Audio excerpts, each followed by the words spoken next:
Our collective challenge for today's Power Shift Summit is to address the problem of sexual misconduct in newsrooms and media companies and to identify solutions for creating meaningful and sustainable change. One of the things that I did was start what I called a series of listening sessions.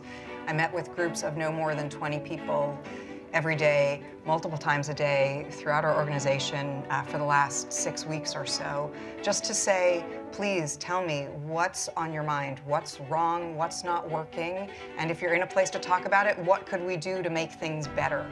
I heard a lot.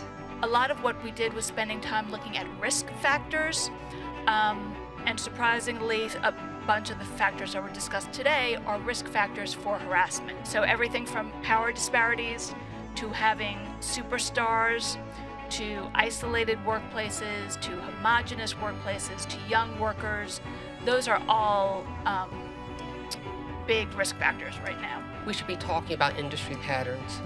This stuff has been going on forever. And one of the things I worry about now with my graduate students, who are primarily female, is they are not going to these big organizations with their first jobs. They're going to small newsrooms around the country.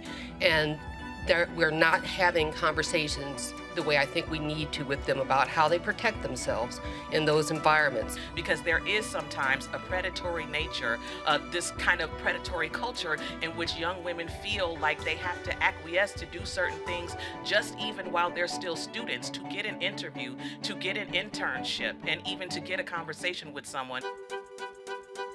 The most vulnerable, however you define that term. It could be through being a minority, through being a woman, through being young, through being economically disempowered. If they are systematically and structurally given a voice in news meetings or somehow within the organization, these problems we wouldn't all be sitting here today. They would have been brought into the open and they would never have been allowed. But it's very easy to allow them when the only people who have a voice are the most powerful. If you're one of very few or only one, you are lauded as someone who counts in the diversity hire. But then what happens is you're expected to conform to the culture that's already there, as opposed to bringing what you bring to the table and helping change that culture. And that's where I think work needs to be done too. I wanted to talk about something we talk about a lot at AHAA, which is developing a pipeline for leadership, and being more deliberate about the people who are rising through the ranks and tapping them early and making sure that they have the resources and leadership ready to them throughout their career. It's not only making sure that I'm a good role model, but I'm hiring people who are not assholes, who are good people, who treat people well. So it's not just me, but there is a multiplying effect and that radiates. How do we really be honest with ourselves about what's happening within our organizations, and how do we as an ecosystem stand up and support an organization that can help hold our feet to the fire, because quite honestly we need that.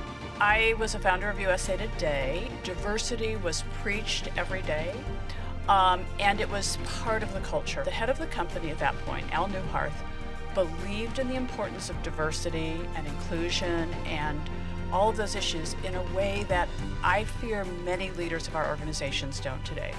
The business model is we are trying to reach a very young, much more diverse America that's coming in front of us. And if my newsroom doesn't reflect that diversity, there is no way in hell I'm going to capture that audience. So each of you has just one word that you are going to leave us with. One word, what will it be?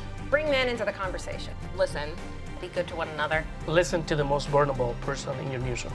I think that what's really important is to think about not caring about this in crisis.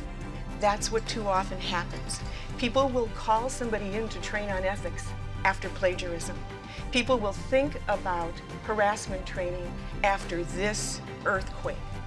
We have to do preventive medicine. This kind of diversity of thought and participation comes because you care and you make the effort to do it.